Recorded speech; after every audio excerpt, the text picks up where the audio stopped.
Hello everyone, আসসালামু আলাইকুম, good morning. কেমন আছেন সবাই?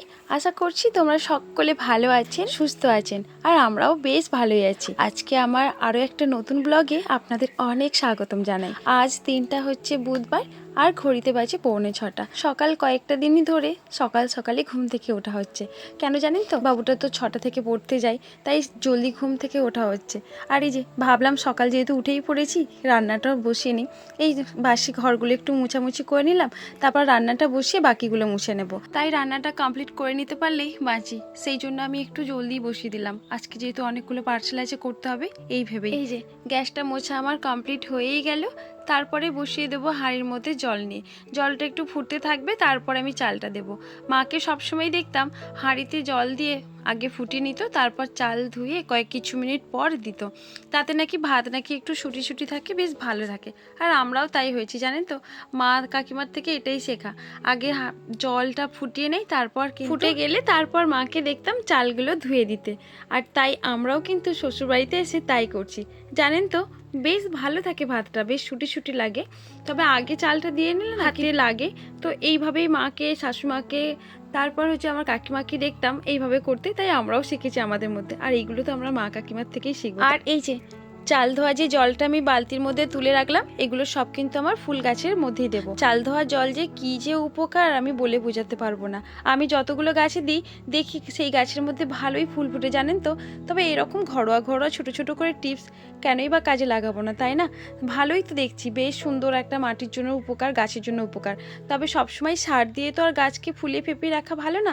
এইরকম ঘরোয়া পদ্ধতিতে যদি গাছের ফুল পাওয়া যায়, ফল পাওয়া যায়, খরচের টিপসগুলো আর কে ছাড়ে আর বলুন তো? সেই জন্য আমিও কাজে লাগিয়ে নিলাম। আপনারাও যদি এরকম গাছ থাকে আপনাদের বাড়ির মধ্যে, তাহলে আপনারাও এইরকম চাল ধোয়া জলগুলো গাছের মধ্যে ফেলে দেবেন। বাড়ির মধ্যে লিকার চা খাওয়ার কিন্তু কারোর নেশা নেই, তবে আপনাদের দাদাবাবুর একটু আছে। থাকলে পারে হয়তো বলতো যে আমাকে একটু লিকার চা বানিয়ে দাও। সেই সকালে উনি বেরিয়ে গেছেন, আর লিকার চা তো করাই হয় না। তখন আমি একটু ছেলেকে নিয়ে ব্যস্ত ছিলাম, তাই আজ আর বাড়িতে লিকার চা হয় না।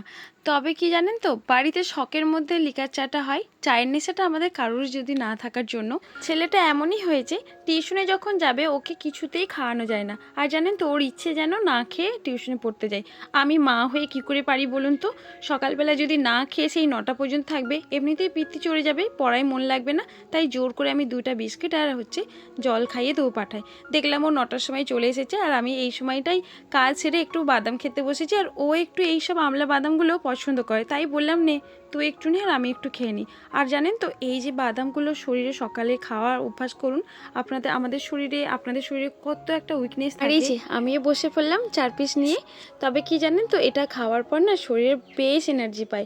আপনাদেরও বলছি আপনারা খান, বেশ ভালো হবে। কেন জানেন তো, আমার মধ্যে সকালবেলা ঘুম থেকে উঠলে কি জানি আমার না কাজ করার একদমই ইচ্ছা থাকতো না। একটা কাজের পর আরেকটু বসে নিয়ে রেস্ট করে একটা কাজ করতাম।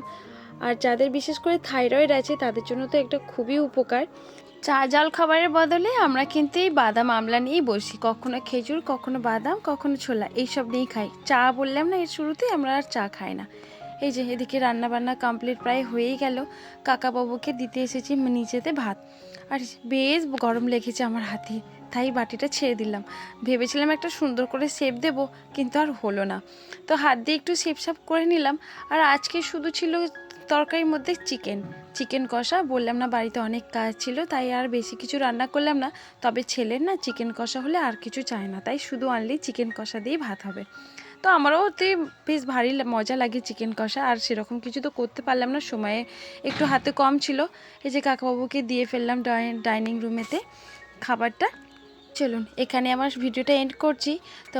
আমার যদি ভিডিওটা ভালো লেগে থাকে অবশ্যই একটি লাইক আর একটি কমেন্ট করতে একদমই ভুলবেন না। এখানেই শেষ করলাম। আল্লাহ হাফিজ, সবাই ভালো থাকবেন।